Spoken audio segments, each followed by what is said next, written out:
kwenda bikirizubwe omuruwe.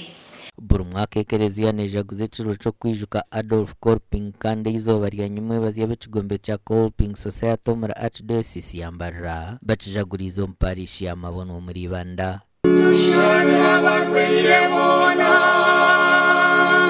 Chancellor wa Archdiocese ya Mbarara Reverend Father Barikudembe Mukasa nuwajwekire Archbishop Lambert Binomcha.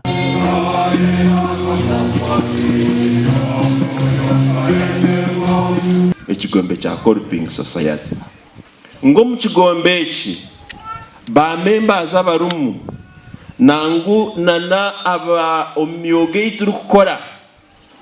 skilling okuhereza skilling tinkumanya okwegisa emyoga eyo kwebisaho. Adolf Kolping orikujaguzibwa akaba ari omupatiri w'omujamano wazirwa omwaka gwa 2013 na bwanyuma kafu omwaka gwa 2015 kandi ogwe kasigaye atandikaho ekigombe kya Kolping Society kandi omuri Archdiocese ya Mbarara kiine bamemba barikuhika 274 ahabo kugira ngo nawe akanarwa omuka eyabire emirwe yagaruka yateraho ogundi umuhanda gwo kugira ngo kandi nanitswe amaka gitu gabase okuba amaka agabagenyi bakubasa kutayayira.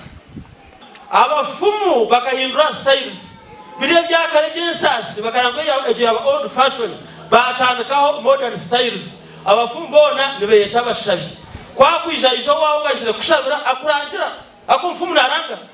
akurangira bane bushuba baniki akuyahe sente omuhengo ko mutandikira nkoko atigenda obusasi bugumaho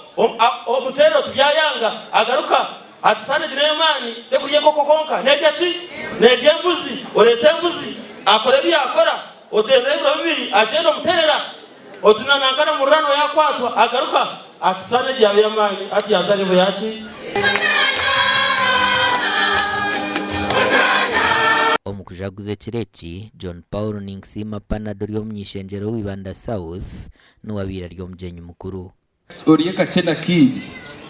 obure cyo kujwara empare yawe gitere biraka obure kito yo kujwara mbigere bakushekere oshomese ki omwana wawe abatine bana nabakugira nkanda tito katabine ninga kabakuzire tikiragiro ngo mwana oshomese wawe wenga nyewe kanwa kagamba baparishe gira mukimanya kafure kasita katazini abantu ababona bakabarundana nguze nkahi ayishomero ati ndimembo wa parliament.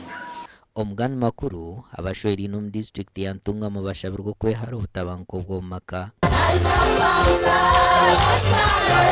okushaba okuhirwa Venerable Reverend Azaria Mwebembezo bwabire nabura mukoro gwo kutasiya abashije mu kibiina kya Christian Men's Fellowship omukanisa ya St John's kabashesho muri Ntungamo kawakuza okushambana omukazi wawe tojendo kamugurira uniform eyabana barwa mu nyakajishwara buchesha ukabamugurire eya harishemero lya Ndarama na yakajishwara omukazi wawe ayine kibunu ayina amabere ayina amaguru kawakunzira ogana guto tojendo kagura za uniform z'amashemero ago kubera asheshe atemwe yagomenyonyi kubera asheshe atekemwe yangai gone ko umureba torera ngo yashana abana bishemera ko kunda bari ogagarukire yajumire mjware y'abakazi ngo neshwaze kitinisa cyabo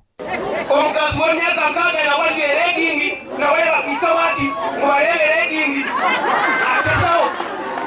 emyaka nkaaga legging kayankai kota bya boda boda legging ofashinayi omuntu akazakukorerisha kaliyonka shisa nakorekisida kazakusikoma okashangarinkananga ngaroyini bonkoma hanganzima omukazi w'emyaka nkaaga hasa mgumize mungabira abashija nimwe ngabo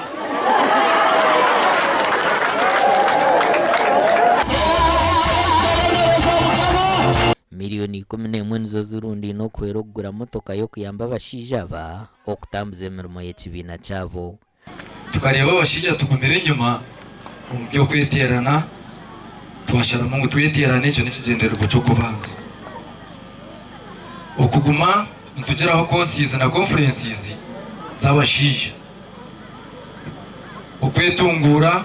omumaka gaitu okwegesana no kumanyana okutaho buryo bw'entaasya ahabwo kushomesa abana bitu kandi men's fellowship ne yaciya muri mushija wena kasitokize emyaka 18 agaruka higuru kandi uyu mukazi. Amakuru agagasha kwa Timothy Mushabe na Anita Atukunda.